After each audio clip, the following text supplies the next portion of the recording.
All right, folks, let's go ahead and get started. Welcome to the South Atlantic Third Thursday Web Forum. My name is Hilary Morris. I work on user support and communications for both the South Atlantic and the Southeast Conservation Blueprints. We host this web forum every third Thursday of the month, and it's intended to share the latest updates about the blueprint, to get input and feedback from folks like y'all, and highlight exciting science in the world of landscape conservation in our region. So I am recording this webinar today, just inevitably for the one or two people who wanted to come and couldn't make it. I've already gotten a couple of requests to see that, so that's really just a record for those folks. I will post the recording and the slides for this webinar on the calendar event from the South Atlantic LCC website within a day or two after today's talk. And I will ask that you please go ahead and keep yourself on mute throughout the presentation unless you're asking a question, just to keep background noise to a minimum. I do have the power to mute you, but I would rather not use it so that we can all interact a little bit more freely in the Q&A. So with that, here's our usual agenda. I'll start by introducing our speaker. That'll be quick because it's me and I've already introduced myself. Then we have the monthly topic, plenty of time for Q&A and discussion. I'll wrap up by previewing next month's webinar. And then usually we have staff updates. I'm going to skip that today because everything we need you to know, we're going to cover in today's talk. So without further ado, I'm going to go ahead and jump in to talking about the future of corridors in the blueprint. I'm going to mostly be wearing my South Atlantic blueprint hat today, but toward the end, we will start getting a little bit more into implications for the Southeast-wide blueprint. So if you're here for the CCAS connection, bear with me, we will be getting there toward the end. So today we are taking a step back to discuss our approach to corridors in the South Atlantic blueprint. There's a couple of reasons that we're doing that. One is just that it's been a while. Our current approach to corridors that we've been using up until now, we unveiled in 2015, if you can remember back 6 years, and the release of Blueprint 2.0, which was our very first data-driven blueprint in the South Atlantic that was based entirely on indicators and a connectivity analysis. So we're really due to revisit that and discuss that with you all, maybe overdue. And so that's one big reason. A second is just that the hubs and corridor layer that underlies the South Atlantic blueprint is being increasingly used by folks who are using the blueprint and want to understand how their work is contributing to connectivity at a regional scale. So as this layer is getting more traction and more visibility, we really want to make sure that you all in the conservation community are comfortable with the approach that we're using to develop it, and that it's getting the same level of scrutiny and review that all the other layers in the blueprint itself and the indicators are getting to. So a little bit of background on kind of our underlying philosophy around corridors in the South Atlantic blueprint, how we've been making those corridors so far. So when I talk to people about corridors in the blueprint, a question that we often get is, well, connectivity for what? What are these corridors for? And we usually give a really broad answer to that. They're for connecting natural and cultural resources. They're for connecting lands and waters. They're for connecting fish, wildlife, plants, and people. And I wanted to just provide this kind of foundation for that philosophy. It really is rooted in the vision statements of the partnerships that have kind of stewarded the blueprint along through its evolution over the last few years. If we look back at the vision of the South Atlantic LCC that really started the South Atlantic blueprint, that vision was all about natural and cultural resources. And similarly, the vision of the Southeast Conservation Adaptation Strategy that's really taken on pushing the blueprint forward. Again, that vision is all about connecting lands and waters. It's about thriving fish and wildlife populations and improved quality of life for people. So that's really where this broad scope and broad conception of corridors in the blueprint is coming from. So I like to imagine that if I gave the blueprint a pop quiz and I said, okay, South Atlantic blueprint, what would you like to make connections for? A, bears, B, turtles, C, fish, D, intact cultural landscapes, E, marsh migration corridors, F, people riding bicycles, G, bears riding bicycles, H, turtles riding bears, or I, all of the above. I like to imagine the blueprint would say, I, all of the above. I care about corridors for all of those things. Maybe not so much those last two, they'd be pretty hard to model, but my point is we're really trying to make connections for all of these different types of resources and lots more that I didn't mention. But how do we capture connectivity for all of those things? There's different methods and different kind of perspectives on corridors and connectivity out there. One is a functional approach. We could model distinct corridors for all of those things based on the individual needs and the nuances of those species and how they move between habitat patches. Or we could take more of a structural approach and model a network of corridors that depicts the literal physical connections between habitat patches on the landscape that then many of these species, many of these things that we care about can use. So in the blueprint, we've had the most success with a structural approach, a network of corridors that's really trying to capture connections that lots of these different species can take advantage of. It's just kind of the way that we've been able to umbrella all of these resources together with existing data rather than modeling individual corridors for individual species and trying to find some way to squish all of those together at a landscape scale. So it's not that we don't care about black bear corridors, we do. We're not modeling them specifically, we're just modeling this network of corridors that's going to support black bears and lots of other things too. So how have hubs and corridors worked in the past blueprints? How have we modeled them? I don't want us to get overly anchored on these methods, but I thought it would be helpful to understand kind of the status quo. How have we been doing things up until now? What's the approach that we're sort of revisiting today? So on the inland side, we start by identifying hubs, the places that we're looking to connect. And those are defined as either large patches of highest priority blueprint areas or large patches of permanently protected lands. And by large patch, I mean a 2,000 hectare patch, which is about 5,000 acres. And then we try to connect those hubs by determining corridors. And we use a program called Linkage Mapper in ArcGIS to do that. And what Linkage Mapper is doing is it's trying to connect those hubs across the shortest distance possible while also routing through as much blueprint priority as possible. So it's essentially a least cost path analysis, and it's optimized for both this short path and for blueprint priority. And the reason for doing that is so that we are creating a connected network of lands and waters, that the blueprint is connected and it's identifying these pathways and these corridors that are really interrelated and intertwined with the blueprint priorities. And the blueprint priorities, because they're based on multiple different indicators of ecosystem health, both natural and cultural, that's the way that we're trying to ensure that this network of corridors is depicting corridors important for all of those resources that I mentioned that we care about. So that's the inland side. Things work very similarly on the marine side. We have our marine hubs, and again, those are either large patches of highest priority blueprint areas, or in this case, large patches of open water estuaries. And then once again, we're driving corridors between those hubs across the shortest distance possible, while also routing through as much blueprint priority as possible. And how do we get from these hubs and corridors that you see here to the blueprint priorities themselves?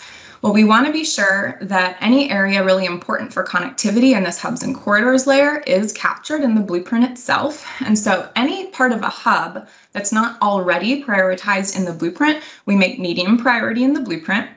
Most of those hubs, again, because they're based on the blueprint priorities, are going to show up as a blueprint priority anyway, but some of those pixels from protected lands that might not have gotten prioritized by virtue of their indicator score, we're being sure that they get into the blueprint. And then similarly with corridors, any important corridor that's not already captured as a blueprint priority, we call out as the corridors class in the blueprint.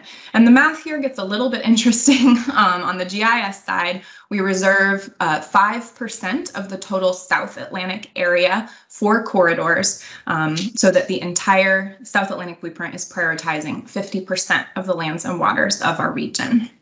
So that's essentially how we get from the corridors layer to the blueprint itself. And I do want to recognize that it is a little confusing to have this corridors class in the blueprint and a corridors layer. This is something that especially came up when we were doing user testing for the simple viewer, South Atlantic blueprint viewer, really trying to help people understand, well, here's the percent of your area of interest that's in the corridors class of the blueprint versus here's the percent of your area of interest that's in the corridors layer that underlies it. We're going to be disentangling those and really clarifying our wording based on that feedback, and sort of making that a lot less confusing so that it's clear where the corridors layer begins and the blueprint ends.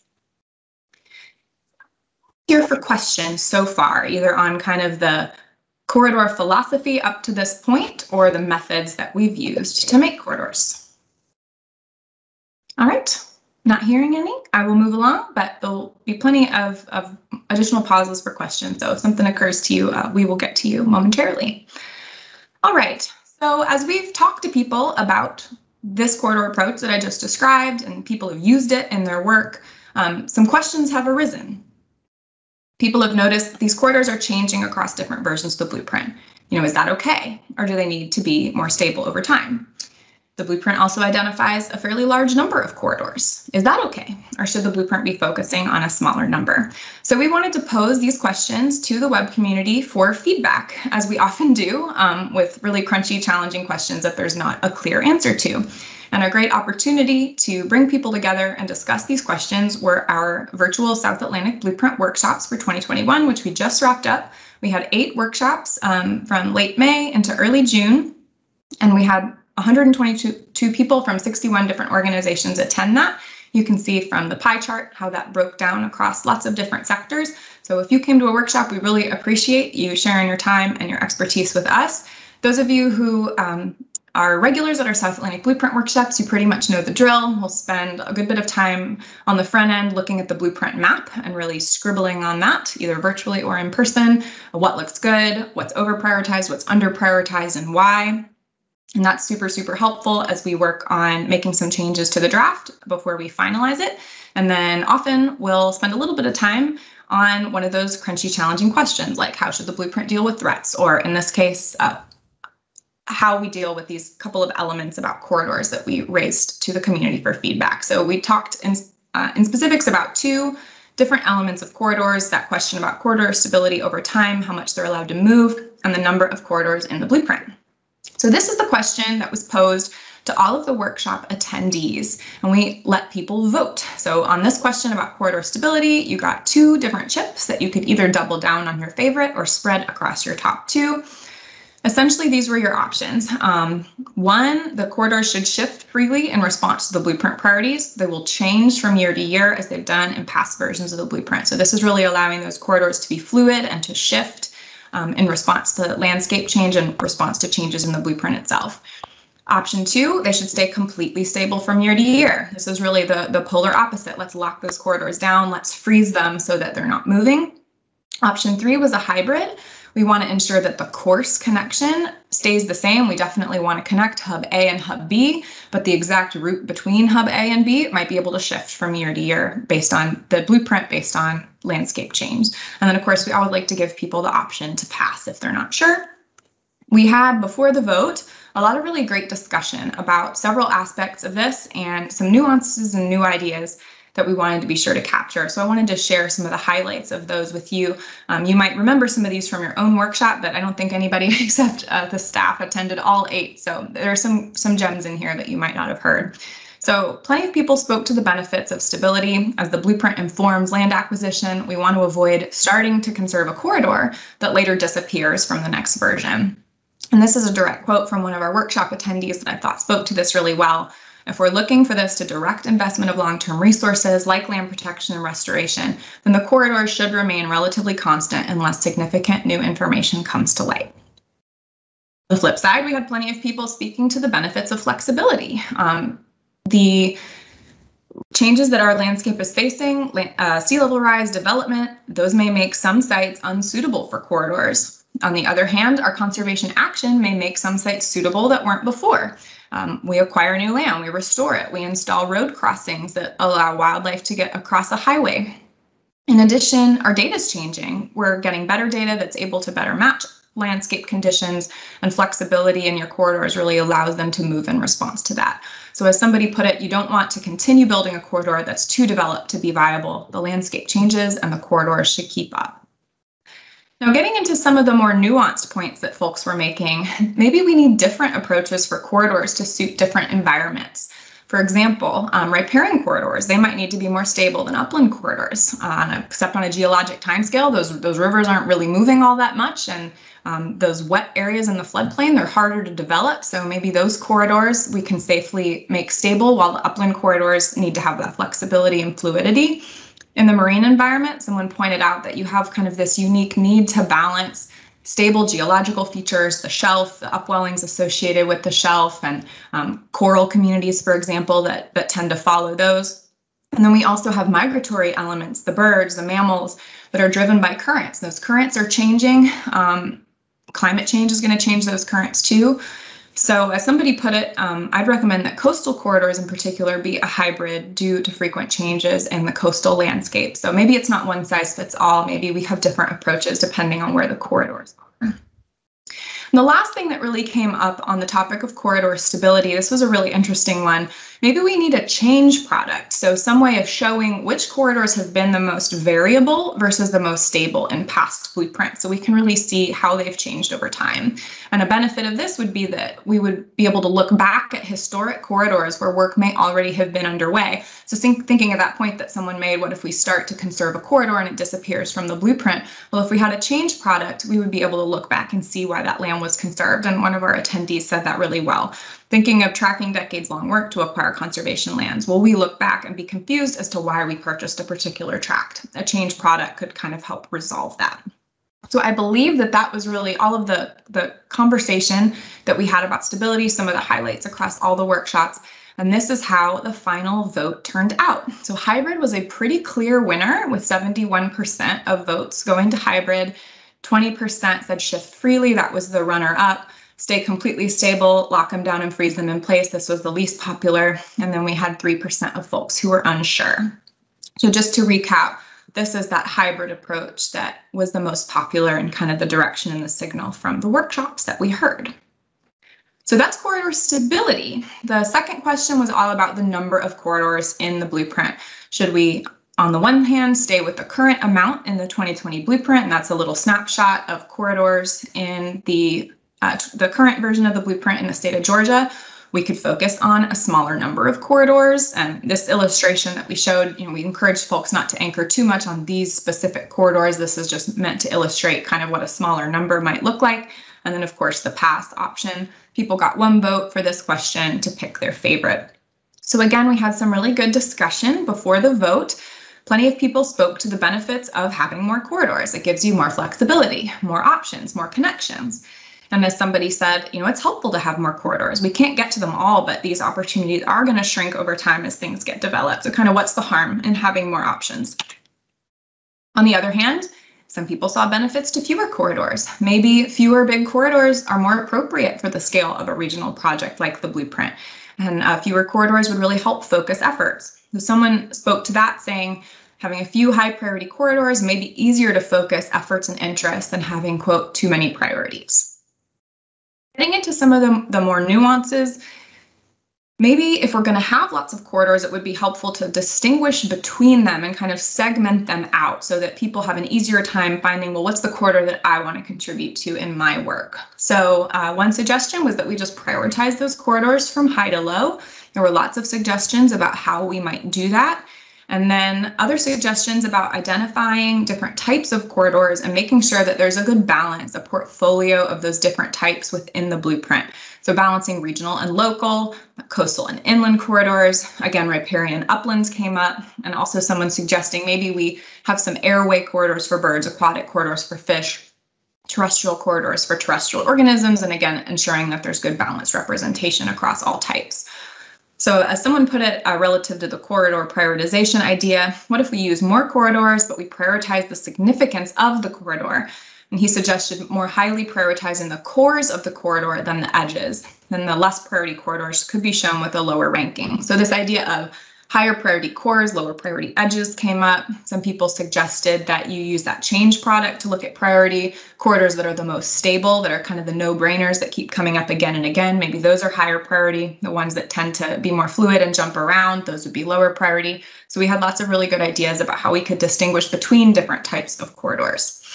And then this was the final vote on corridor number. So 73% of the votes at the workshops said stay with the current amount in the blueprint. We're happy with the amount in the blueprint. 11 said focus on a smaller number, and 16% unsure. So we had a higher number pass on this one. So again, the overall direction from this question that we're taking away from the workshops, stay with the current amount in the 2020 blueprint. So this is sort of what we heard. We really, really appreciate this guidance. It's going to be super helpful. It's a little bit reassuring to know that people are more or less happy with the way corridors have been working in the past. We just want to sort of better constrain and bound the way that those corridors move so that, yes, they're flexible, they are responding to landscape change and better data, but they're not jumping around all over the place and kind of causing that disruption for how it's being used in conservation planning. So we are hard at work testing and coming up with some cool ideas for how to implement this hybrid. We're really neck deep in indicator revisions right now, so I'm not going to get into too much detail about how we're going to do this, but we do have some ideas. We want to make sure that we're using existing data and that the corridors do ultimately end up creating a connected network of lands and waters within the blueprint. So we think that we should be able to make some progress on the hybrid approach this year. Stay tuned for what that looks like. What's next in the short term? I just touched on that a little bit. Final South Atlantic Blueprint 2021, which will reflect the workshop input and this new corridors approach. We're going to release that by August 15th. And then soon after, we will update the simple viewer with the new blueprint priorities and the new underlying data.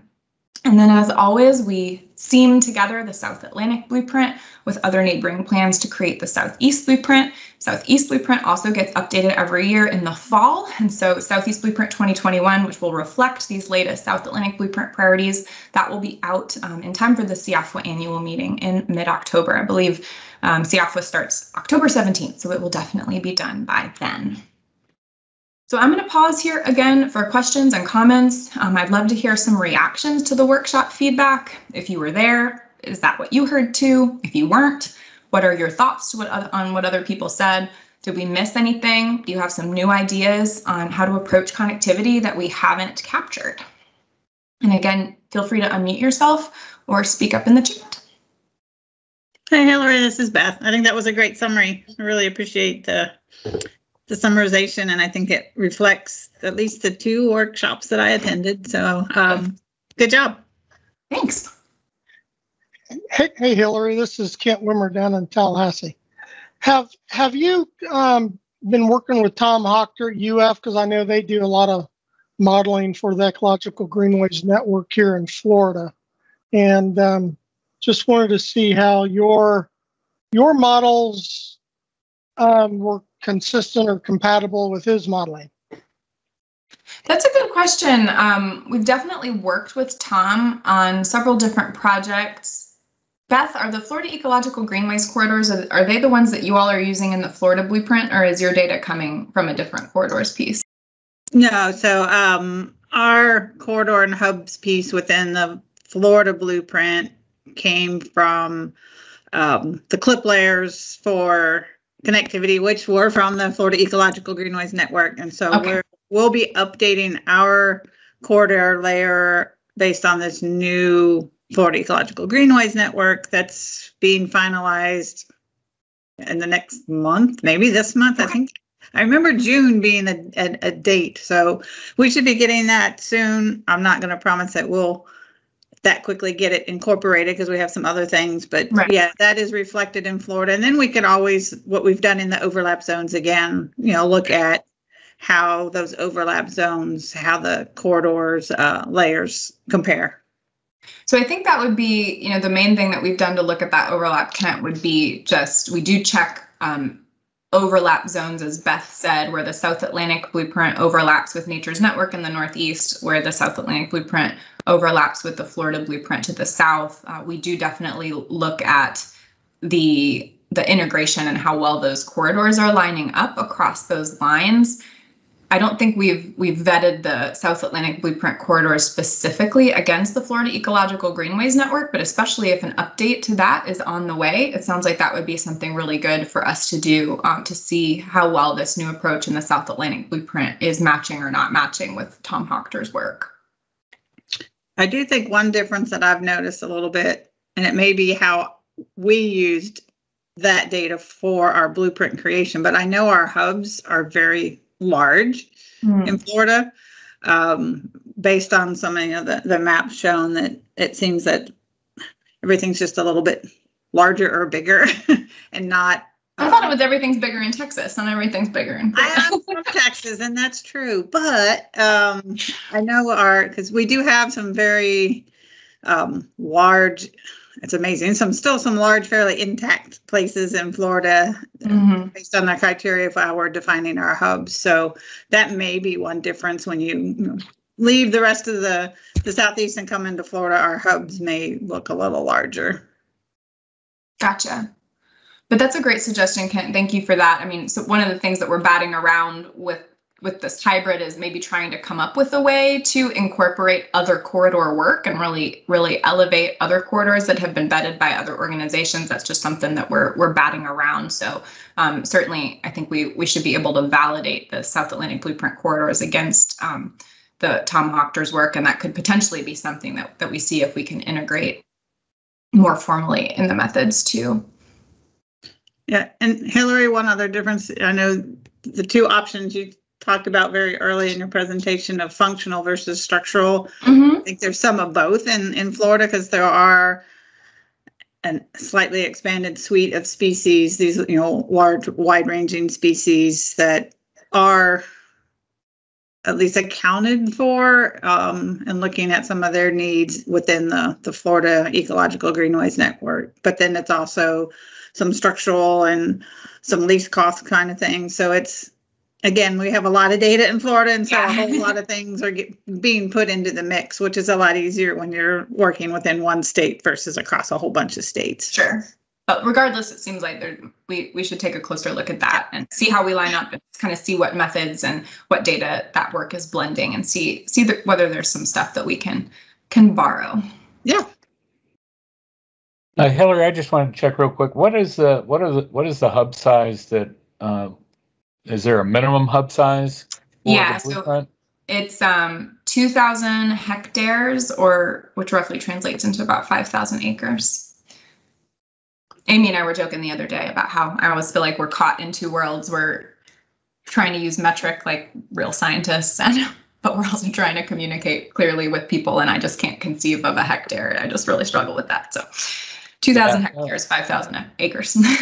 Yeah, some work that EPA did with Tom and Peggy Carr and Paul Zwicky early on with the Southeastern Ecological Framework really focused on that 5,000 acre, and he was certainly interested in black bear habitat and making sure some of the connections across Florida into, for instance, Osceola National Forest up into Okefenokee Swamp, those two black bear habitats would be able to connect. So of course, over the years, West Vaco and some others have provided that corridor connectivity. So linking up outside of each state is certainly important, and there's been lots of successes.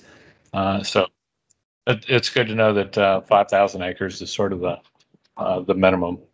And I know that our choice of that threshold was informed by some other work, and I'm just thinking back to 2015, I'm just a little fuzzy on what work specifically, but it's very possible that that work that you're referencing is one of the pieces that drove us toward that threshold in particular. So I'm glad to hear that that's aligning.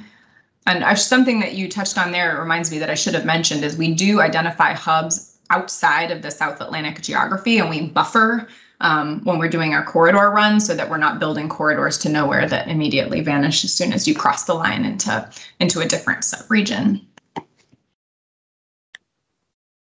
We've got a couple things in the chat that I think the workshop feedback was spot on. It reflected the conversation well, and that these are tough questions with no easy answers. Definitely agree with that. We never bring anything to the community that we think is an easy answer.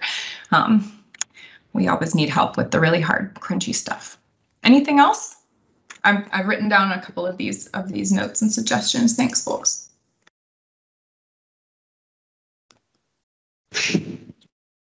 This is Mark Kinzer of the National Park Service. I understand the linearity of the corridors. What I'm a little less clear about is how wide they are. How do you determine the width of these corridors? It seems like a lot of them follow river corridors, and in our work along the Ocmulgee River, for example, we're finding that some of the really important areas are not in the floodplain itself, but they're on the uplands adjoining the floodplain. And so trying to decide how wide that corridor should be is something we're struggling with. Yeah, any thoughts about that? I can help out with that. This is Amy Keister. And so we don't have as much control over the width with our current methods. So using Linkage Mapper, it's spitting out kind of a continuous raster as a result. And then there's, it's the high values are the center of the corridors. And then as Hilary explained, we were trying to keep the corridors at that 5% additional area that wasn't already identified as highest, high, or medium. And so we kind of just had to do some math to pick pick the high values. We were scraping out those high values from the linkage mapper outputs and adding them in and taking that balance that allowed us to get to the 5% of our total area. And so some of the corridors are a little narrower than others, but we would definitely welcome any knowledge and feedback that you have about the width of a corridor, because that's something that we're still kind of struggling with. All right, thank you very much. Do you have any lessons from the Ocmulgee, Mark, that you'd want to share? No, and that's perhaps not the best example, because we're basically studying the area, not proposing anything at the current time. So Gotcha. we're just sensitive to the fact that the bears seem to like to travel, keep their feet dry, and the easiest areas potentially to acquire and protect are down in the floodplain because it's less developed, et cetera, larger ownerships and things like that.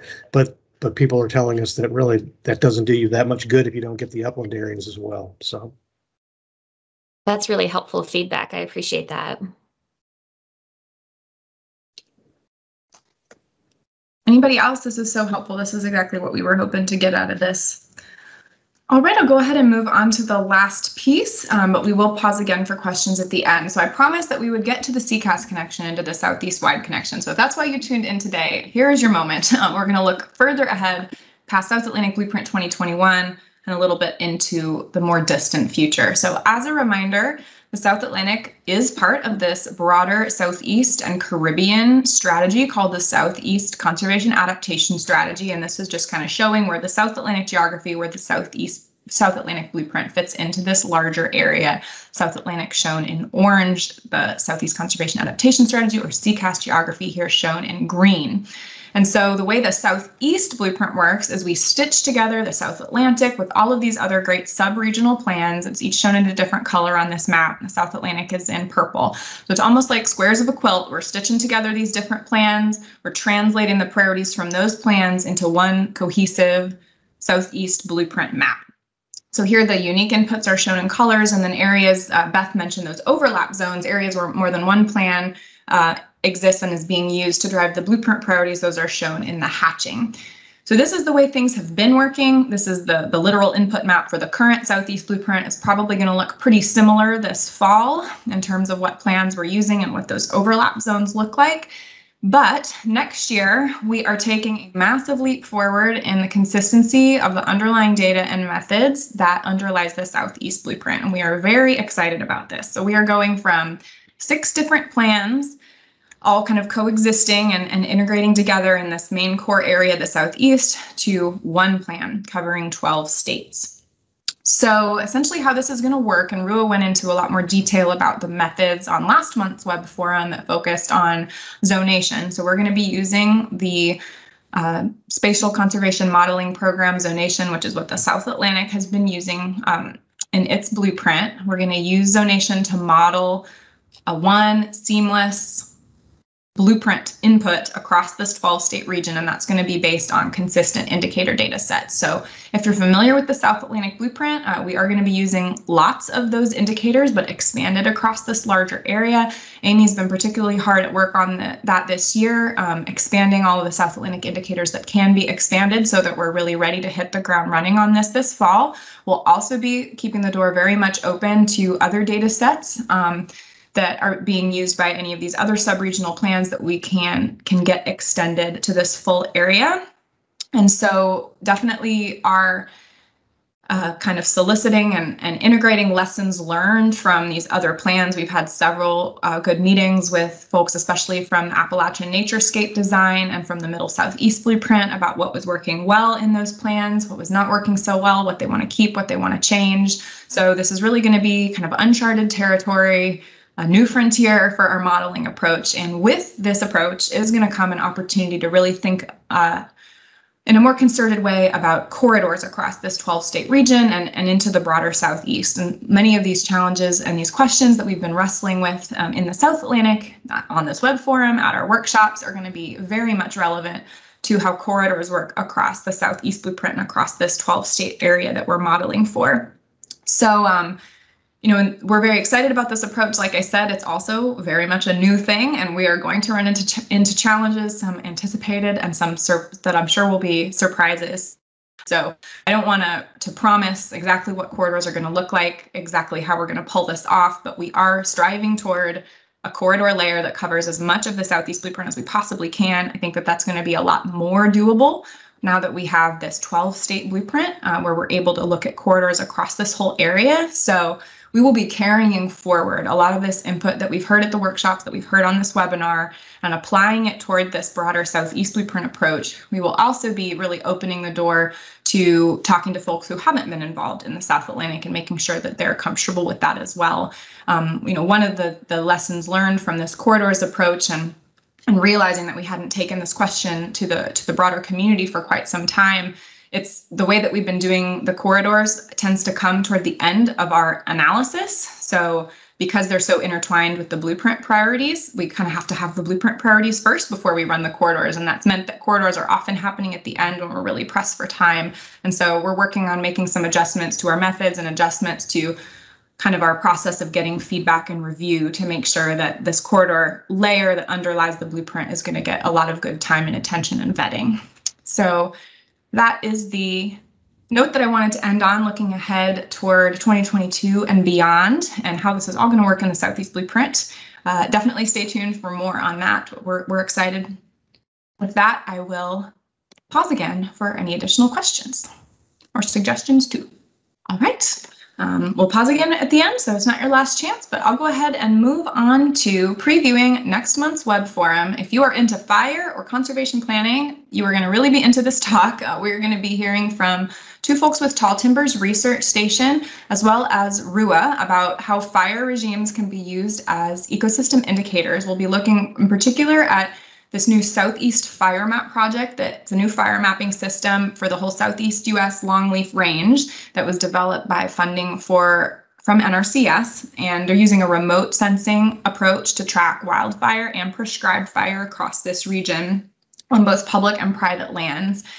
Tall Timbers is using this data set to help inform their conservation planning. And then we're also using this as an input to the South Atlantic Blueprint this year as a massive improvement over what we used to call our regularly burned indicator, which we're now calling fire frequency. So we're using fire frequency data from this to try to capture areas where there is fire on the ground, and that's going to enhance the ecosystem integrity of our pine habitat. So Joe Noble will be talking about the Southeast Fire Map project, how it works. Eli Simonson is going to be speaking to how Tall Timbers is using that data in their work. And then Rua is really going to talk about how we're incorporating this great new fire data into the blueprint. So that'll be July 15th, same time, same connection information as today. Really hope that you will join us and spread the word. They did a great webinar for the Southern Fire Exchange on Southeast Fire Map, but this is going to be getting a little bit more into applications and how that data can really be used. So that's what's coming next. With that, my last slide, I always encourage people to get involved in the blueprint. Since we did have a little bit of a CCAS flair today, you can join both the South Atlantic web community or the CCAS web community. We have newsletters going for both of those. There is some overlap, but some unique content in each of those newsletters. The South Atlantic newsletter will get you signed up for our monthly newsletter, as well as a monthly reminder email about this web forum. Always encourage you to connect with your blueprint staff. For the South Atlantic, that's the crew here in Raleigh, but we have a broader team across the whole Southeast. And if you go to the CCAS website and go to the contact page, you can connect with the Blueprint User Support Lead for your state and get any questions answered, get some help applying the blueprint to your work. So each of these web pages will get you right to learning about the blueprint at both of these scales, both South Atlantic and Southeast. We hope you will check out the blueprint, reach out if you need help, and let us know your feedback on how well it's working and what we need to improve for the future. So that's all I have. We're ending a little bit early today, so I'm especially happy to hang out and answer any lingering questions. A comment from CC King that the general public readily engages with the overall idea and concept of corridors and connectivity, especially structural. I find as an environmental educator, it easily integrates with many programs, so perhaps a training for all WRC staff. That would certainly be something we would love to do, and maybe even zoom into some corridors in North Carolina and use that as an opportunity to vet and review those in more detail. Cece, that sounds like a fabulous idea. We'd be really excited about that. I do think we've experienced that too, that people find the corridors and the hubs really compelling and really easy to understand how they're contributing to a regional strategy. It's just something that I think makes intuitive sense to a lot of people, and that's why we really want to take this step back and make sure that we're getting those corridors right. But definitely feel free to ping me afterward if you want to talk about setting something like that up. That sounds like a fabulous suggestion. And maybe we could do that after the latest South Atlantic blueprint comes out. Hi, this is John Faustini. I was just going to mention that I've heard there's apparently a discussion of expanding Secretarial Order 3362 conservation corridors that are currently just out west to the entire country. So I think the corridor thing it's very timely. So yeah, just wanted to note that. Oh, that's good to know. I'm gonna make a note. I hadn't heard about that. It's interesting just the way the political winds are blowing right now with the 30 by 30 effort. With this thing that you're mentioning, it just seems like it's a really cool and energizing time to be working on landscape scale conservation. So refreshing after the last several years. Yeah, I'm not upset about the change of pace. This is very true. Anybody else? This is Beth, just jumping on the corridor thing. Florida legislature just passed a Florida Wildlife Corridor Act as well. Awesome. So it is the thing to be thinking about. So there's a great opportunity to jump on that momentum and do some cool stuff. Yeah, I'm glad to hear that the timing's coming together for sure. Corridors rule. Yeah, you nailed it, John. Hopefully all that momentum and emerging work is just going to mean that we'll have a great community practice to work with and great new ideas and new data to take advantage of as we sort of blaze this trail to modeling at a larger Southeast-wide scale. You have a question from Kent that Kent would be fun. How do you prioritize corridors to distinguish which ones to focus conservation action? So that's a great question. We haven't. So the blueprint priorities themselves could be used to, prioritize the corridors. Like I was trying to explain, I may or may not have done a good job of that because it gets a little complicated, but it's the corridors that aren't already in the blueprint that get elevated in this corridors class of the blueprint and brought in that way. So for most of the corridor pixels, there is a blueprint priority overlay. So we could certainly use, even with the way that the corridors in the blueprint work now, you could use the blueprint priorities to really identify kind of along your corridor where are the highest priority areas or which of multiple corridors would be the highest priority one to focus on. But really the hubs and corridors layer itself doesn't have any priorities burned into it. It's just hubs and corridors, and we're not really distinguishing between them. So that's where I think this input that we were getting from the workshops about maybe we should be prioritizing corridors, maybe we should be doing a change product for corridors, looking at different types of corridors, that was really interesting and helpful feedback, because that would be kind of taking things in a little bit of a different direction. But it makes a lot of sense. People want to prioritize their conservation action. That's why we have priorities in the blueprint. Makes complete sense that they'd want to prioritize for connectivity as well, and that kind of segmenting some of that out within the corridors layer would be a logical way to help people do that. And like I said, we had several suggestions on how you could prioritize. You could make the centers more high priority and the edges lower. You could make, you could use the blueprint priorities to do it. You could use stability over time. The more stable ones become higher priority. The more fluid ones become lower priority. Do you have any suggestions or any sense of how you would like to be able to use the corridors or others that you work with, and how you'd like to be able to prioritize them? I'm putting you on the spot, sorry. Hey, Hilary. No, Okay. I mean, my thought is you have some corridors where you're promoting movement of critters. Let's say Florida panther or bears.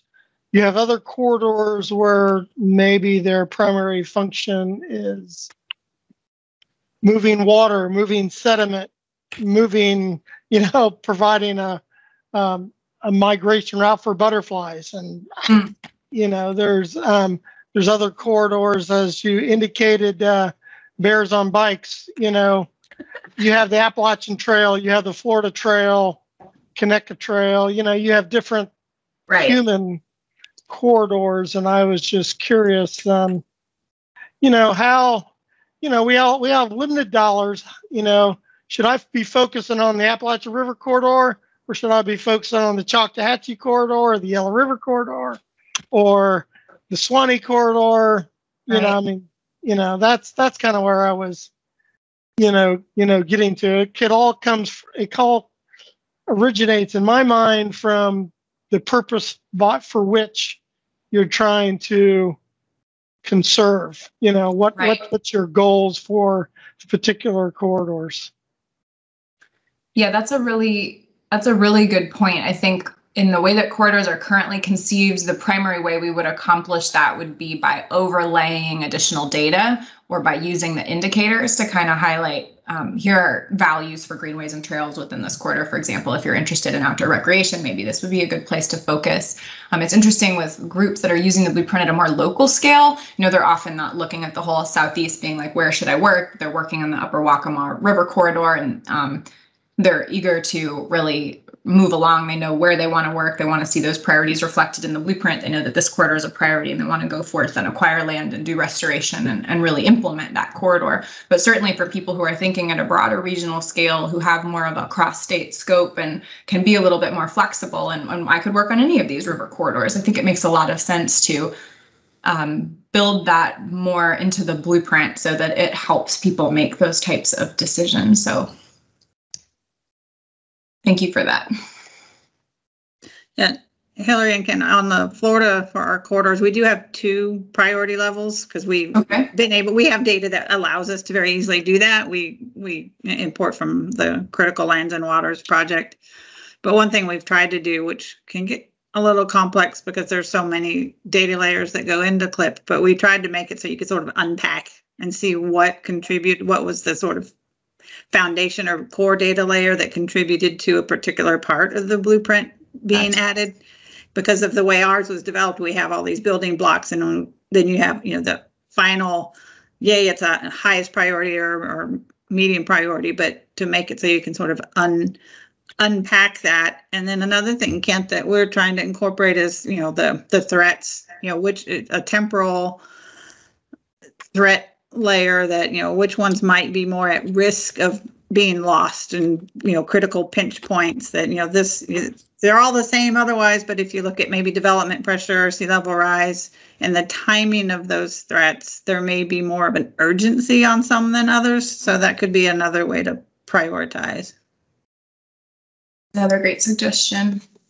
Something else we would be able to do, this is something that user support could help you with if you're interested in answering these types of questions now, overlaying the blueprint with other data sets, looking at where the corridors are overlapping with urban growth, with sea level rise. So that's something that we're certainly prepared to help people think through now, but I definitely agree that there's a lot of work we could do to make it easier to do that. And it's something we've worked hard on in the blueprint itself. Where are these priorities coming from? What's this a priority for? What indicators and what resources are driving that priority? So that's something we've very much emphasized at the scale of the blueprint priorities, but not so much at the scale of the underlying hubs and corridors layer. So I think this input and some of the lessons that we've learned from unpacking the blueprint priorities themselves would be things that we could carry forward and doing a better job of unpacking the corridor for what question, not just priority for what in the blueprint.